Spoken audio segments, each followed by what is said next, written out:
आप देख रहे हैं Bharat 47 news. Iman tours and travels बेहतरीन सुविधा के साथ लोगों को करा रही है उम्रा। तो के बाहर जा सकते हैं मतलब। धन्यवाद सर। ये लेकिन आदरणीय गृह मंत्री को मैं यही कहना चाहूंगा कि अगर कोई पार्टी इसका समर्थन करना भी चाहे तो भी वो समर्थन 72 पे ही रह सकता है।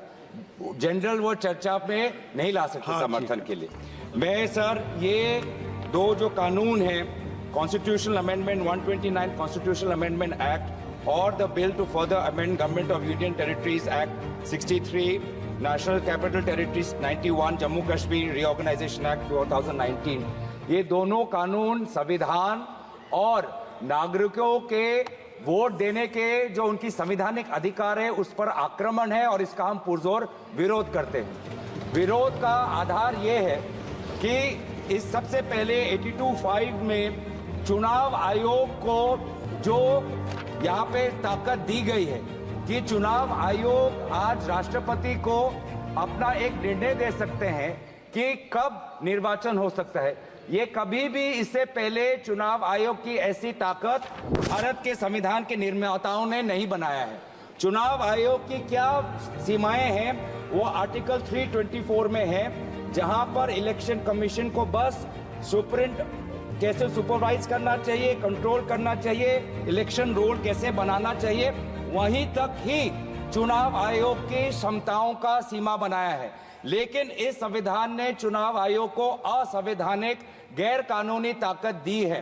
राष्ट्रपति अगर कोई परामर्श लेते हैं तो सिर्फ काउंसिल ऑफ मिनिस्टर्स से परामर्श लेते हैं, वो कभी भी वो चुनाव आयोग से परामर्श नहीं लेते हैं। ये एक गैर संवैधानिक इन्होंने एक ढांचा बनाया है। राष्ट्रपति जी अगर काउंसिल ऑफ मिनिस्टर्स की एडवाइस लेते हैं 74 जो article 74 of constitution of India में है, या वो article 356 of constitution of India, वो सिर्फ गवर्नर के रिकमेंडेशन पे ले सकते हैं। 356 गवर्नर के रिकमेंडेशन पे या 74 के अनुसार काउंसिल ऑफ मिनिस्टर्स के रिकमेंडेशन में।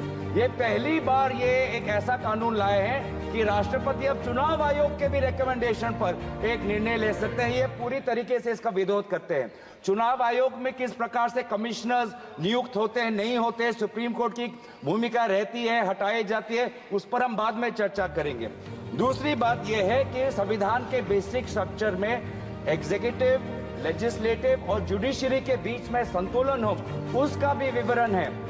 आज इस बिल के द्वारा आदरणीय राष्ट्रपति जी को ज्यादा शक्ति दिया गया है कि वो अपने सुपरिंटेंडेंट से एक नए 82A के द्वारा अब वो विधानसभाओं को भंग कर सकती है। ये एक्सेसिव पावर इस बिल में चुनाव आयोग को भी दिया गया है और राष्ट्रपति जी को भी दिया गया है। और यहाँ पे जो मुद्दा उठाया है कि ये कि चुनाव आयोग का ये जो खर्च है कम करना चाहते हैं, चुनाव आयोग के खुद उन्होंने कबूल किया है कि 2014 की चुनाव आयोग में कितना पैसा खर्च हुआ, लगभग 3700 करोड़। ये 3700 करोड़ के लिए ऐसा एक गैर संवैधानिक कानून ये लाए हैं, ये पूरी तरीके से तथ्य के खिलाफ है। हम दोबारा कहना चाहते हैं कि संविधान और एक नागरिक जो आर्टिकल 14 जो उसको वोट देने का अधिकार देते हैं, वो जब वोट देता है तो हमारे संविधान में लिखा है कि जो 5 ईयर टर्म है, जो 5 ईयर टर्म है आर्टिकल 83(2) में हाउस ऑफ पीपल को और आर्टिकल 172(1) में जो 5 ईयर टर्म है उसके साथ खिलवाड़ नहीं कर सकते। ये एक गलत नीति आयोग के रिपोर्ट के आधार पर ये कहना चाहते हैं कि 5 ईयर टर्म अनिवार्य नहीं है। 5 ईयर टर्म अनिवार्य है, ये नीति आयोग के रिपोर्ट में नहीं जाए। नीति आयोग कोई संवैधानिक कोई बॉडी नहीं है जो इस प्रकार का ये परामर्श दे पाए। तो इसीलिए मैं बस इतना ही कहना चाहूंगा कि ये दोबारा अगर इनको लगता है कि प्रधानमंत्री मोदी जी पर के प्रचार से ये पूरे ये भारत के चुनाव को छीनेंगे तो हम ये चोरी नहीं होने देंगे और हम बिल का विरोध करते हैं। इस बिल को जेपीसी में भेजा जाए। ईमान टूर्स एंड ट्रेवल्स बेहतरीन सुविधा के साथ लोगों को करा रही है उम्रा। आप देख रहे हैं भारत 47 न्यूज।